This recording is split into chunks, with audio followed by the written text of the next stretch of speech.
ನಾನು ನಿಮಗೆ ಮಗುಗೆ ನನ್ನ ಹೆಸರಾಗ್ಬೋದಾ ಮೇಡಮ್? ನಿಮ್ಗೆ ಸೃಜನ್ ಅಂಕಲ್ ಕಂಡ್ರೆ ಏನನ್ಸುತ್ತೆ? ಅನ್ಸುತ್ತೆ. ಅವರು ಅಂದ್ರೆ ನಂಗೆ ತುಂಬಾನೇ ಇಷ್ಟ. ನಿನ್ನನ್ ಬಿಟ್ರೆ ಅವರೇ ನಂಗೆ ಜಾಸ್ತಿ ಇಷ್ಟ.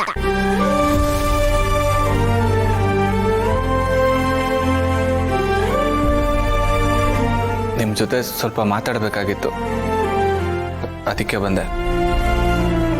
ಇನ್ನೂ ಹೇಳೋದು ಕೇಳೋದು ತುಂಬ ಇದೆ.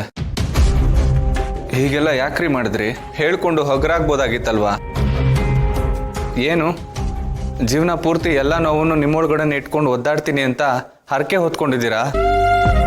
ಹಂಗೆ ಮಾಡ್ಬಿಟ್ರೆ ಏನು ಗ್ರೇಟ್ ಆಗ್ಬಿಡ್ತೀರಾ? ಯಾಕೆಲ್ಲನೂ ಬಚ್ಚಿಟ್ಕೊಂಡ್ರಿ? ಅದರಿಂದ ನೀವು ಸಾಧಿಸಿದ್ರಾದ್ರೂ ಏನು? ನಿಮಗೆ ನೀವೇ ನೋವು ಕೊಟ್ಕೊಂಡ್ರಿ ಅಷ್ಟೇ, ಬೇರೇನೂ ಇಲ್ಲ. ಮೋಸ್ಟ್ಲಿ ಎಲ್ಲನೂ ಬಚ್ಚಿಟ್ಕೊಂಡು ಹೊರಗಡೆ ಏನೂ ಆಗೇ ಇಲ್ಲ ಅಂತ ಪೋಸ್ಟ್ ಕೊಡೋ ಕಾಂಪಿಟೇಷನ್ ಇದ್ದಿದ್ರೆ ನೀವೇ ಫಸ್ಟ್ ಬರ್ತಿದ್ರಿ ಅನ್ಸುತ್ತೆ. ಗೋಲ್ಡ್ ಮೆಡಲೇ ಸಿಕ್ಕಿರ್ತಿತ್ತು ನಿಮಗೆ. ಯಾಕ್ರಿ ಹೀಗೆ ಮಾಡಿದ್ರಿ? ನಾನು ಎಷ್ಟು ಸಲ ಕೇಳಿದ್ದೀನಿ, ಕೇಳ್ದಾಗ್ಲೆಲ್ಲ ವಾಪಸ್ ನನಗೆ ಬೈದು ಬಾಯಿ ಮುಚ್ಚಿದ್ದೀರಾ. ಏನೋ ಕೇಳಬಾರ್ದು ಕೇಳ್ಬಿಟ್ಟಿದ್ದೀನಿ ಅಂತ. ಅದರಲ್ಲಿ ಏನ್ರಿ ಇದೆ?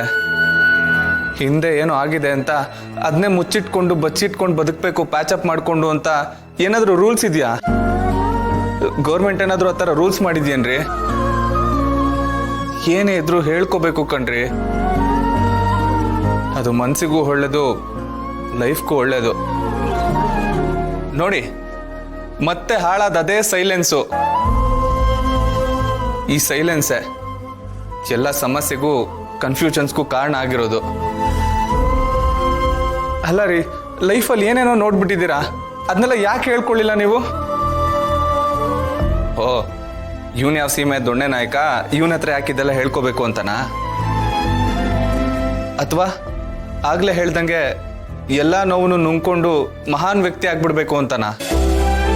ಅಥವಾ ಗ್ರೇಟ್ ಆಗ್ಬೇಕು ಅನ್ನೋ ಸ್ಕೀಮ? ಬೇಡದಿರೋ ಸರ್ಕಸ್ನೆಲ್ಲ ಯಾಕ್ರಿ ಮಾಡಬೇಕು? ಅದರ ಅಗತ್ಯ ಏನಿದೆ? ನೋಡಿ, ಇಷ್ಟು ಹೇಳಿದ್ರು ಏನು ಮಾತಾಡ್ತಿಲ್ಲ ನೀವು. ಉತ್ತರ ಕೊಡಿ ನನಗೆ. ಸಂಕಟ ಆಗ್ತಿದೆ ನನಗೆ. ಅಯ್ಯೋ ಅನಿಸ್ತಾ ಇದೆ, ನೀವು ಹೇಳ್ದೆ ಹಿಂಗೆಲ್ಲ ಮಾಡ್ಬಿಟ್ರಲ್ಲ ಅಂತ. ಯಾಕ್ರಿ ಹೀಗೆ ಮಾಡಿದ್ರಿ ಹೇಳಿ? ಯಾಕೆ ಹಿಂಗೆ ಮಾಡಿದ್ರಿ?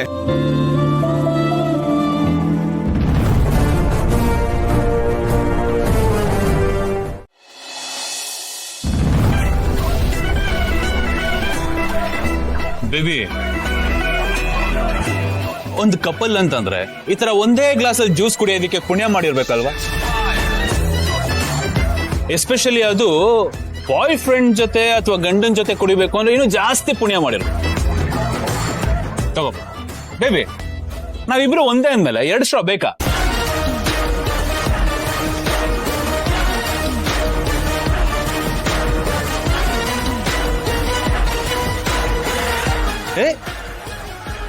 ನಾನಿರೋದೇನಕ್ಕೆ, ನಾನೇ ಕೊಡಿಸ್ತೀನಿ.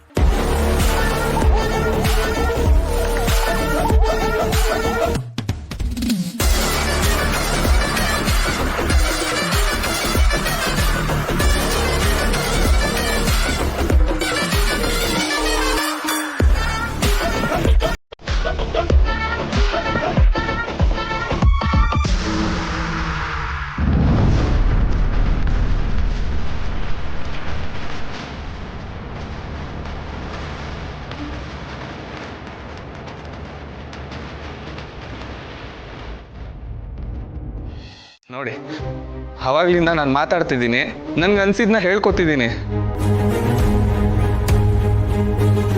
ಇಷ್ಟಾದ್ರೂ ನಿಮ್ಗೇನು ಹೇಳ್ಬೇಕಂತ ಅನ್ಸ್ಲೇ ಇಲ್ವಾ? ಸರಿ ಬಿಡಿ, ನಾನು ಜಾಸ್ತಿ ಏನು ಹೇಳಲ್ಲ. ಆದರೆ ಕೊನೆಯದಾಗಿ ಒಂದೇ ಒಂದು ಮಾತು. ನನ್ನ ಲಚ್ಚಿಗೆ ಮತ್ತೆ ನಿಮಗೆ ನೆರಳಾಗ್ತೀನಿ, ಮತ್ತೆ ಆಸರೆ ಆಗ್ತೀನಿ ಎಂದಿದ್ದು ನನಗೆ ನಿಮಗೆ ಬಿಟ್ಟು ಬೇರೆ ಯಾರಿಗೂ ಗೊತ್ತಿಲ್ಲ. ನನಗಿದ್ರಲ್ಲಿ ಯಾವ ಕೆಟ್ಟ ಉದ್ದೇಶನೂ ಇರಲಿಲ್ಲ, ಸ್ವಾರ್ಥನೂ ಇರಲಿಲ್ಲ. ನಿಜವಾಗ್ಲೂ ಬೇರೆ ಯಾವ ಲೆಕ್ಕಾಚಾರ ಕೂಡ ಇಲ್ಲ. ನನಗಿದ್ದಿದ್ದು ಒಂದೇ, ನೀವು ಮತ್ತೆ ಲಚ್ಚಿ ಚೆನ್ನಾಗಿರ್ಬೇಕು ಅಂತ. ನೀವು ಎಲ್ಲರೂ ಥರ ಇರಬೇಕು ಅಂತ ಆಸೆ ಪಟ್ಟೆ. ಅದರಲ್ಲೂ ಲಚ್ಚಿ ಮೇಲಿದ್ದ ಪ್ರೀತಿ ಕನ್ಸರ್ನಿಂದ ನಾನು ಆ ಮಾತು ಹೇಳಿದೆ. ನನಗದು ಯಾವ ರೀತಿಯಲ್ಲೂ ತಪ್ಪು ಅಂತ ಅನಿಸಿಲ್ಲ. ಅದಕ್ಕೆ ನನ್ನ ಮನಸ್ಸಲ್ಲಿರೋದನ್ನೆಲ್ಲ ನಿಮ್ಮ ಹತ್ರ ಹೇಳ್ಕೊಂಡಿದ್ದೀನಿ. ಓಕೆ ಬಿಡಿ, ನಾನೇನೋ ಹೇಳಿದೆ ಅಂತ ನೀವು ಬೇಜಾರು ಮಾಡ್ಕೊಂಡು ತಲೆ ಕೆಡಿಸ್ಕೊಂಡು ಕೂರ್ಬೇಡಿ. ನಾನು ನಿಮ್ಗೆ ಯಾವುದೇ ಕಾರಣಕ್ಕೂ ಫೋರ್ಸ್ ಮಾಡಲ್ಲ, ಎಮೋಷ್ನಲ್ ಬ್ಲಾಕ್ ಮೇಲ್ ಕೂಡ ಮಾಡಲ್ಲ. ಇದನ್ನೆಲ್ಲ ಇಲ್ಲಿಗೆ ಬಿಟ್ಬಿಡೋಣ, ಈ ಕ್ಷಣಕ್ಕೆ ಮರ್ತು ಬಿಡೋಣ.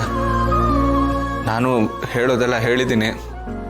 ಇದರಲ್ಲಿ ಏನಾದರೂ 1% ಆದರೂ ಹುರುಳಿದ್ರೆ ಒಂದ್ಸರಿ ಯೋಚನೆ ಮಾಡಿ. ನಿಮ್ಮ ಲೈಫ್ ಈಗ ನಿಮ್ಮ ಕೈಲೇ ಇದೆ, ಅದನ್ನ ನಿಮಗೆ ಬಿಡ್ತೀನಿ. ಕೊನೆದಾಗ ಒಂದು ಮಾತು, ಮತ್ತೆ ಇದನ್ನ ಕ್ಲಿಯರ್ ಮಾಡಕ್ಕೆ ಇಷ್ಟಪಡ್ತೀನಿ. ನಾನೀಗ ಏನೇ ಮಾಡಿದ್ರು ಏನೇ ಹೇಳಿದ್ರು ಅದು ಲಚ್ಚಿಗೋಸ್ಕರ ಮಾತ್ರ. ನೀವಿಬ್ರು ಚೆನ್ನಾಗಿರ್ಲಿ ಅನ್ನೋ ಕಾರಣಕ್ಕೆ ನಾನು ಆ ಮಾತು ಹೇಳಿದ್ದು. ನಾನು ಹೇಳಿದ್ರಲ್ಲಿ ಏನಾದರೂ ತಪ್ಪಾಗಿದ್ರೆ ದಯವಿಟ್ಟು ನನ್ನ ಕ್ಷಮಿಸ್ಬಿಡಿ. ಇನ್ಯಾವತ್ತೂ ನಾನು ನಿಮ್ಮ ಲೈಫ್ಗೂ ಬರಲ್ಲ, ನಿಮ್ಗೆ ಕಾಣಿಸ್ಕೊಳ್ಳೋದು ಇಲ್ಲ. ಮತ್ತೆ ಕೇಳ್ತಿದ್ದೀನಿ, ನನಗೆ ಕ್ಷಮಿಸ್ಬಿಡಿ.